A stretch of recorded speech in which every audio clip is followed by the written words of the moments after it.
Hi guys, welcome back to my channel and the 6th week of our 52-week decluttering challenge. Don't press stop yet. If you are new, you can start at week 1 or watch this video for some tips and pick up wherever you'd like. Everyone's welcome at the table. If you're new to my channel, hello, I'm Eileen. I'm an American expat living in Switzerland with a lot of interests, a lot of things going on, but a deep passion for minimizing and decluttering, which works out really well in 2019 because it seems everybody's into it. Thanks, Marie Kondo. Today is week 6 in our decluttering challenge, so it is your job and my job to get rid of 6 things in our house. And I'm so glad I thought of this week.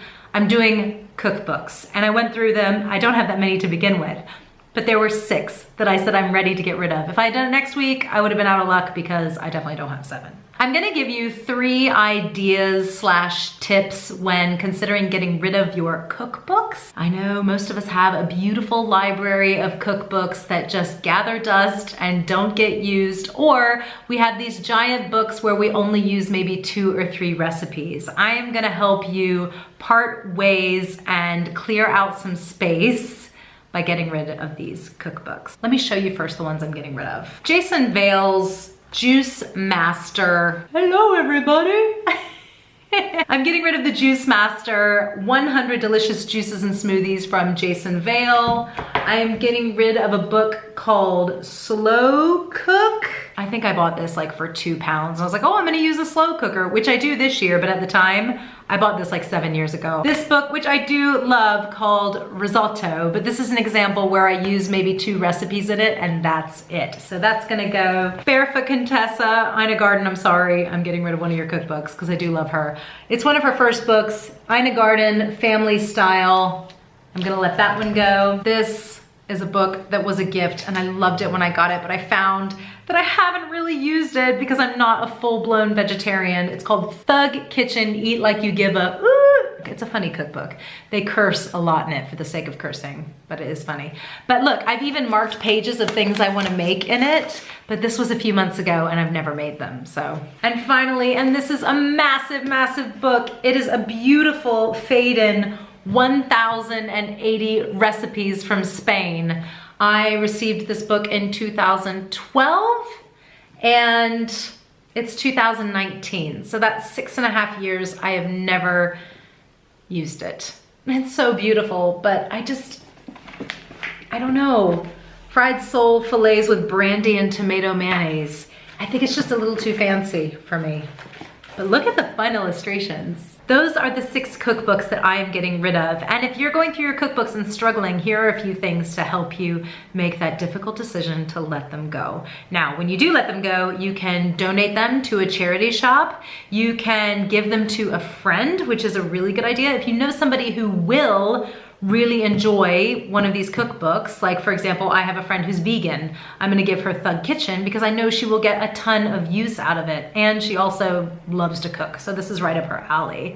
The Spanish cookbook, I might give this to a friend who is from Spain because she might have some stuff in it that she absolutely loves. Those are just 2 options of what you can do with your books. So if you're thinking about whether or not you want to get rid of your cookbooks, consider this. In my case, every time I make something, if I don't know how to make it, I go to the World Wide Web. Doesn't everybody get their recipes from the internet these days? Hello, Tasty. Everyone's seen those fast flash recipes that go through your newsfeed on Facebook showing how easy it is to make things on Tasty. I use those all the time and they have a killer app too if you don't have it. I don't use cookbooks that much unless it's a few recipes that I've tried and tested and I absolutely love. I'm using the internet, and if you're not doing that yet, why aren't you doing that yet? Use the internet. It's great. It has everything.